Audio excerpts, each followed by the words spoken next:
ఈరోజు సిట్ ఆఫీస్కి వెళ్ళాను నేను. అక్కడ సిట్ ఆఫీసర్స్ నా మీద ఉన్న ఎలిగేషన్స్ గురించి నన్ను చాలా ప్రశ్నలు వేశారు. బట్ అన్నిటికీ సమాధానం చెప్పాను. కెల్విన్ ముఠాతో నాకు పరిచయం లేదని, కెల్విన్ నేను ఎప్పుడు కలలేదని వాళ్ళకి క్లియర్గా చెప్పాను.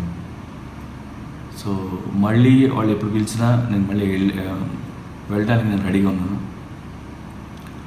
బేసికల్గా నేను ఎప్పుడు వెరీ రెస్పాన్సిబుల్ పర్సన్. నేను anything illegal, not only drugs, నేను ఎప్పుడు చేయను. నేను ఇది ఇల్లీగల్ అయితే మాత్రం నేను ఎప్పుడు అలాంటి పనులు నేను ఎప్పుడు లైఫ్లో చేయలేదు, చేయను కూడా. అండ్ ఇవాళ నేను పోలీస్ డిపార్ట్మెంట్ గురించి పాజిటివ్గా, నాకు పోలీస్ డిపార్ట్మెంట్ అంటే చాలా ఇష్టం. నాకు చాలా సినిమాలు తీశాను నేను డిపార్ట్మెంట్ గురించి. జర్నలిస్టుల మీద ప్రయాణంతో నేను యుద్ధం అనే సినిమా తీశాను నేను.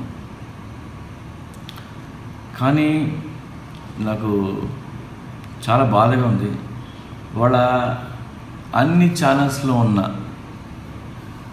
మీడియా మిత్రులందరూ నాకు నిజంగా ఫ్రెండ్సే. నేను 1-on-1 కలుస్తాం, మేము అందరం మాట్లాడుకుంటాం, కాఫీ తాగుతాం. ఎంత ఫ్రెండ్లీగా ఉన్న వీళ్ళు అని టైం కమ్స్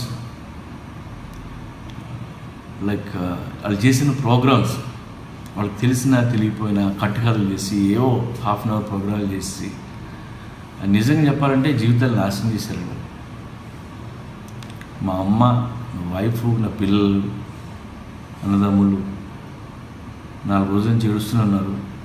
నేనే కాదు, చాలా కుటుంబాలు అందరూ.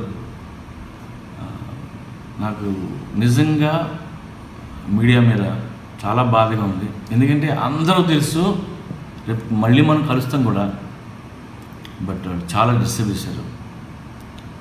ఏదైనా ఉంటే రేపు సిట్ ఆఫీసర్లో డిసైడ్ చేస్తారు.